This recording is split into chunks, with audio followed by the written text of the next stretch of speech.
Well, Mason, certainly David Gustafson did a wonderful job, and even before that, Tyler Toffoli. But is there just a certain comfort level having 62 back on the port side there? Yeah, obviously we're excited to have Nino back.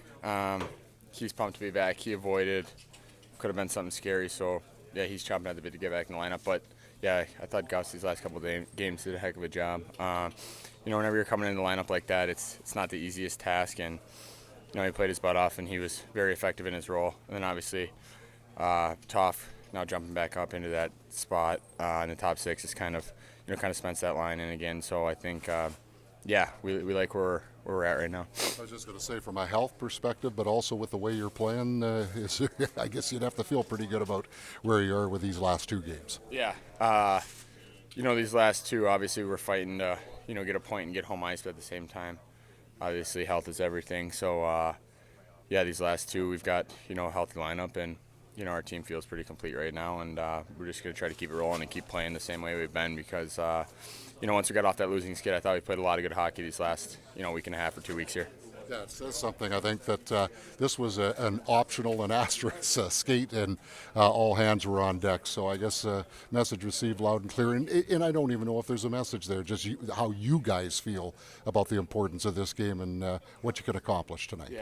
Yeah, I think, you never want to standing watch too much, but this time of year it's impossible not to, and we all know what's at stake. To get home ice against a really good Colorado team, I think would go a long way. So, we're going to do everything we can to, get a point tonight, and then, that'll take the pressure off of Game 82. So that'd be real nice here. Mason, given all the line blending that's been done lately and all year, what's the message that you take away as a third line that basically your coach put you together at the beginning of the year, and unless injuries took you apart, just did not touch that line?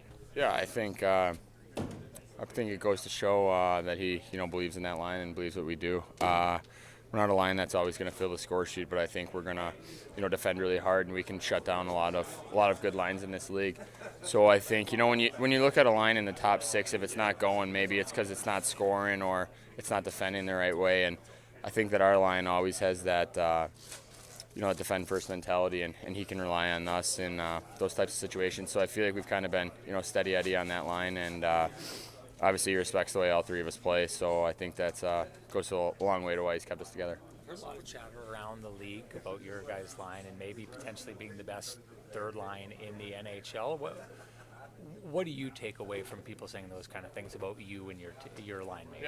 Yeah, that's awesome. I think Laos and Nino are two awesome players. Like, there's so much similarities between our line and or between all of us, and then I think it just goes to show how we can play against anyone in this league and usually do a solid job. Obviously, there's nights when you play against McDavid or someone of that caliber that they get their ways here and there. But if you kind of look at some of our best games when we're not scoring goals, it's when we're kind of shutting down really elite players. That's kind of what we pride ourselves on and what we know we're good at. So, I think your third line on an NHL team obviously needs to contribute offensively, and I think we've all done that. And then they obviously got to be really hard to play against, and that's kind of our bread and butter, like I said. So I think that's maybe why some people are talking like that. So you're playing a team like Seattle. They're officially eliminated. They got a bunch of young guys up. I guess what are the dangers or the risks playing a team like that?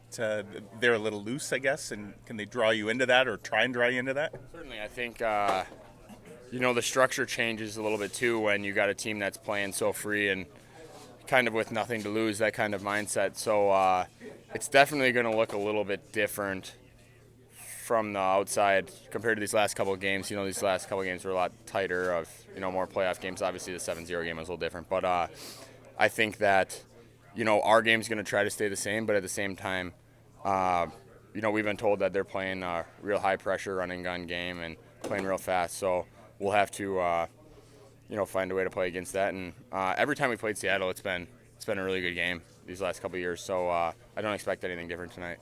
To Sean's points, regarding the constancy of your line, how important was it to still get a couple of tune-up games with Nino, with you and Adam before the playoffs started? Right. No, I think it's huge. We've played, it's called 75 games together or whatever it is, but at the same time, if we have a little break here before the playoffs, you really want to get him back and get him into the mix.